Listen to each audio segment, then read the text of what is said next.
안녕하세요. LA의 비트쇼입니다. 우리들의 코인이 조정 국면을 맞고 있습니다.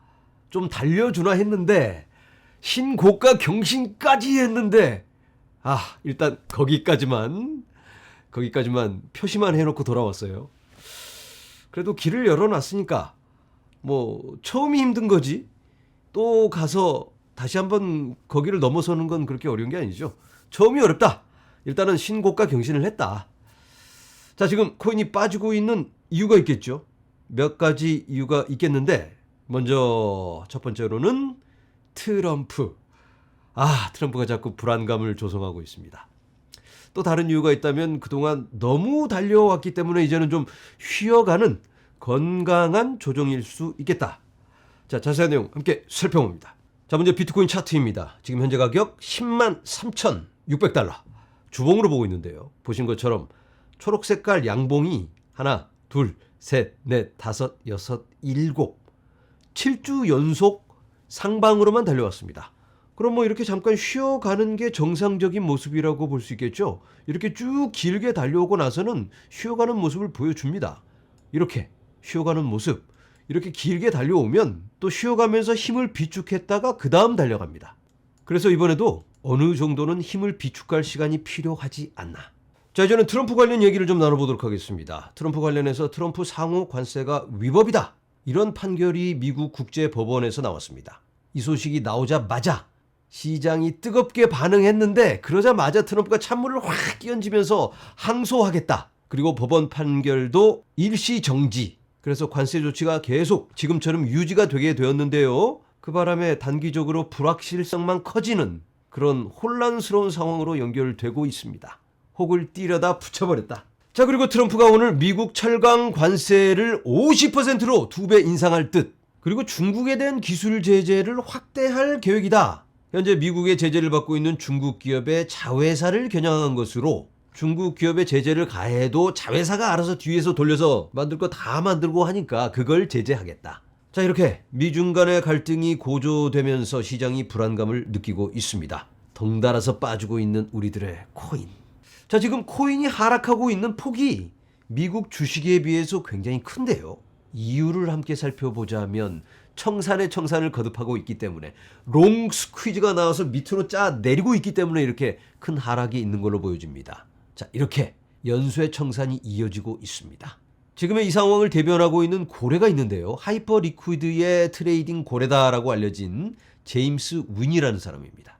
이 사람이 1억 달러 이상의 손실을 입었는데 1억 원이 아니고 1억 달러입니다. 어마어마한 규모의 돈인데 어떻게 이게 가능할까? 이 사람이 40배 레버리지 롱을 쳤는데 하락을 하니까 40배 레버리지면 한 3%만 하락해도 다 청산입니다. 그러니 지금처럼 하락하면 당연히 다 날아가는 거죠. 자, 그런데 여러분, 이 사람이 왜 이런 선택을 했을까요?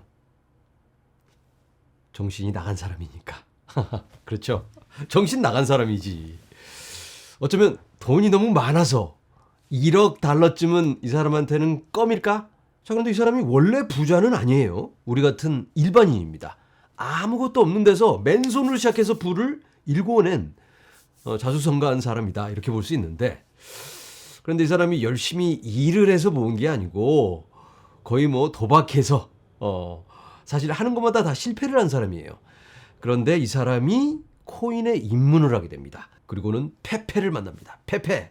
개굴개굴 페페를 만나서 어마어마한 돈을 법니다. 몇천 배 수익을 올리고, 그리고 나서 베이비 페페, 무슨 밈코인 등등등 막 이런 도박 같은 코인들에 투자를 하는데, 정상적으로 투자를 해서 돈을 번 게 아니고 돈 받고 작업해서 가격 띄운 다음에 팔아치우고 또 사고 막 이 마켓 메이커 역할을 합니다. 돈 받고 막 가격 올리고 저점 매수 고점 매도 이걸 반복해 가면서 돈을 계속 벌면서 거의 도박하다시피 이렇게 작업을 치는 사람이었는데, 그런데 이런 마켓 메이커는 보통 조용히 뒤에서 작업을 치거든요.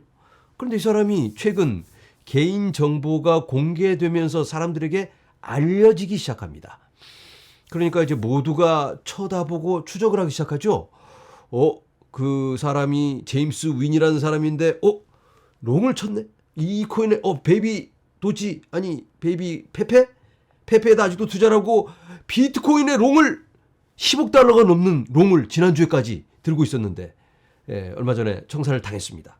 10억 달러 규모 막 그 정도 급의 포지션을 잡고 있으니까 계속 쳐다보고 추적을 하기 시작합니다. 그래서 이제 큰 이슈가 돼서 알려지니까 그럼 이제 아이디를 바꾸든지 해야 되는데 이 사람이 약간 그걸 즐기는 것 같아요. 즐겨가지고 더 기뻐가지고 막 방송에 나오기도 하고 막 얼굴은 가리고 안 나왔는데 방송에 인터뷰까지 응했습니다. 이 사람이. 그래서 저도 이걸 봤는데 이 사람이 나이가 좀 있는 것 같아요. 나이가 좀 있고 영국에 살고 있는 사람으로 이해가 됩니다. 그런데 이제 본인 말로는 이거 다 잃어도 상관없다. 본인은 뭐 벌써 집도 있고 땅도 있고 이것저것 다 사놨기 때문에 괜찮다. 이렇게 이야기는 합니다. 자, 그런데 문제가 이 사람이 이렇게 알려지다 보니까 더 큰 고래들이 째려보면서 이제 작업을 치면서 이 사람을 발라 먹어버리겠죠. 그런데 뭐 이 사람 하나를 잡으려고 뭐 전 세계의 비트코인을 내릴 수는 없잖아요. 다만 이 사람이 대표성을 띠고 있다. 이렇게 이해하면 될 것 같습니다. 사실 많은 투자자들이 지금 너무 좋은 타이밍이다. 특히 비트코인이 신고가를 경신했기 때문에 돌파를 했으니까 저항을. 그러면은 이건 기회가 될 수 있죠. 방향 잡았네.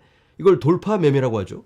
그러니까 조금 먹더라도 단기적으로 접근하면 좋은 기회일 수가 있습니다. 그래서 많은 사람들이 막 레버리지까지 걸어가면서 롱을 치니까 너무 물량들이 많다 보니까 세력들이 아하 이거 걸렸네 하고 그냥 발라 먹어버리는 상황. 지금이 그런 상황이 아닌가 이렇게 보여지는 거죠. 그래서 이런 제임스 윈이라든지 이번에 청산을 당하신 분들께는 안타깝지만 시장이 어느 정도 리셋이 되고 있는 게 아닌가 이렇게 해석을 해볼 수 있을 것 같습니다. 자, 여러분, 롱을 치던 고래가 청산을 당했다고 트럼프가 나와서 막 뭔가 떠들어대고 시장을 불안하게 만든다고 코인 시장이 끝이 나나요? 코인의 본질은 변하지 않죠. 자, 화면에서 보시는 건 비트코인의 거래소 물량입니다. 이렇게 역대급 최저를 기록하고 있습니다. 제가 너무 자주 언급을 해서 입이 아픈데 또 이렇게 얘기를 합니다. 왜냐하면 지난번보다도 더 많이 심각하게 빠지고 있으니까. 이렇게 제가 지난번 언급할 때가 이쯤이었습니다. 그런데 이제는 이렇게 곤두박질을 치고 있는 비트코인 리저브 거래소의 비트코인이 말라가고 있다. 자, 알트코인 관련해서 어제 굉장히 의미 있는 발표가 있었습니다. SEC가 스테이킹 그리고 지분증명 합의 메커니즘 관련 활동에 대한 지침을 발표했습니다. SEC는 POW, 작업증명, 이 작업증명과 채굴, 이 지침과 마찬가지로 프로토콜 스테이킹 활동 참여는 그러니까 스테이킹을 하는 건 증권법상 등록이 필요하지 않다고 밝혔습니다. 스테이킹은 증권이 아니다. 이거 뭐 누구나 알고 있던 사실인데 게리 겐슬로 이놈이 계속해서 잡으러 다니고 쫓아다니면서 뭐라고 겁을 주니까 이 코인 하는 이 업자들이 다 그냥 미국을 떠납니다. 혹시 모르니까. 99%는 증권이 아닌데 혹시 1%에 걸리면 패가망신이니까 아무것도 못하고 있었는데 이제는 명확하게 SEC에서 이렇게 발표를 해줍니다. 그래서 스테이킹 관련한 솔루션이 여러 체인들에서 나올 걸로 예상이 되고요.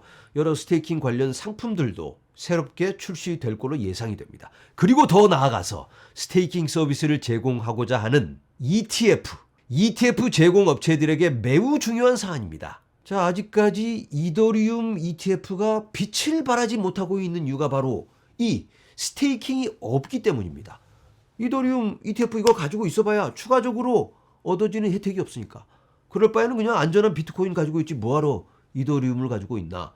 그래서 너도 나도 비트코인 ETF만 눈독을 들이고 있습니다. 그런데 이더리움의 이 스테이킹이 딱 장착이 된다면 가지고만 있어도 뭔가 추가로 보너스로 이자를 뭐 4%, 5% 뭐 이렇게 준다면 에라 모르겠다 하고 이더리움에 좀 공격적인 선택을 하면서 접근할 수가 있잖아요.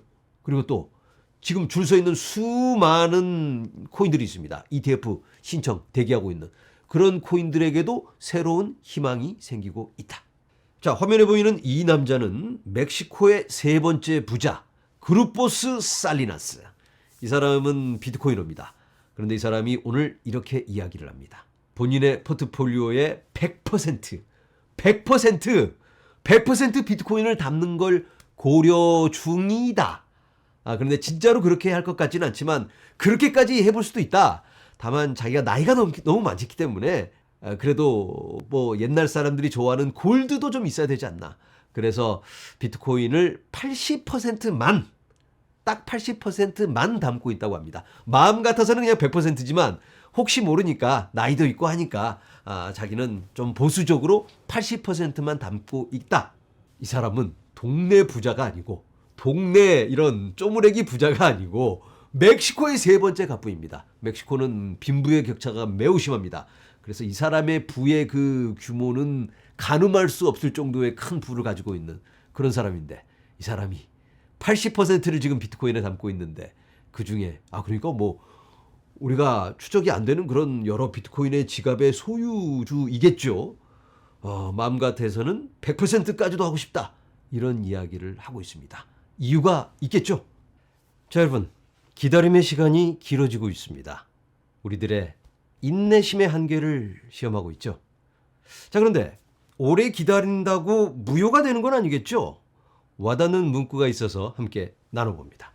Just because it's taking a while doesn't mean it's not happening.